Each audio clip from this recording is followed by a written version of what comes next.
Wow. We serve an Elohim that is very strategic and wise. You feel me? Oh, I need you guys to read along with me. 2 Kings 10:18 through 21. And I'm reading through the King James, from the King James Version. And Jehu gathered all the people together and said unto them, Ahab served Baal a little, but Jehu shall serve him much. Now Jehu had just been anointed king by the prophet Elisha. Okay, so Jehu was the king of Israel, and he had gathered all the people who worship Baal. And he's telling them, yeah, I'm king now. I'm your boss. I'm your politician, but I serve Baal. And then he says in verse 19, now therefore call unto me all the prophets of Baal, all his servants and all his priests. Let none be wanting, for I have a great sacrifice to do to Baal. Whosoever shall be wanting, he shall not live. But Jehu did it subtlety. He did it on the slick, to the intent that he might what? Destroy the worshipers of Baal. So he made them thought that he was in their pocket. He was a politician, but he was going to worship Baal. But he did it with the intent to destroy the worshipers of Baal. Now, verse 20, this is the verse that took me out. And Jehu said, proclaim a solemn assembly, not for Yah, but for Baal. Say that again. King Jehu said, proclaim a solemn assembly for Baal. And they proclaimed it. The king called a solemn assembly for the false Elohim or God, Baal. I want you to let that sink in. Okay? Now, when we think of the word solemn, we've always thought that meant holy and reverential and righteous. When we think of solemn assemblies, we think of the mothers in white services. And when we think of solemn assemblies, we think of, the holy convocations and what have you.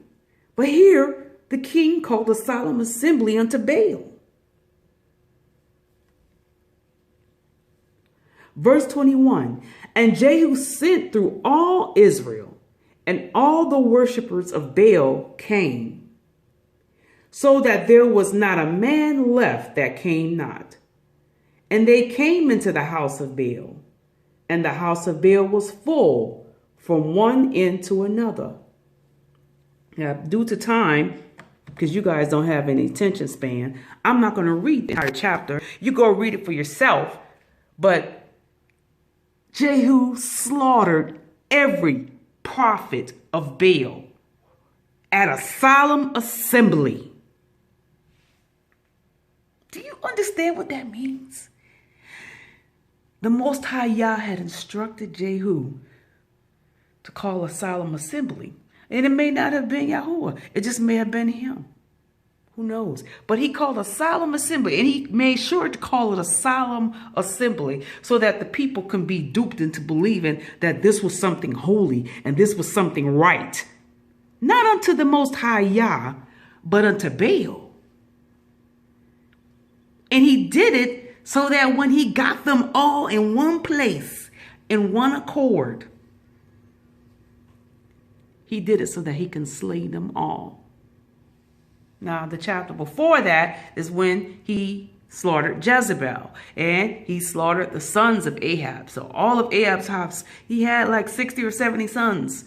Jehu killed all of them. The Most High Yah used Jehu to get rid of Jezebel and Ahab. But then Jehu turned around after being used by the Most High Yah to get rid of Baal prophets. And he turned around and still did some dirt too. Moral of the story, do not be fooled because somebody's having a solemn assembly, that everything that goes on at that solemn assembly was called forth by Yah.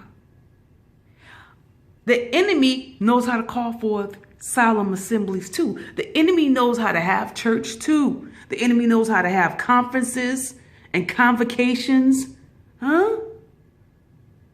Do not be deceived in this hour. Be blessed in the name of Yahushua HaMashiach.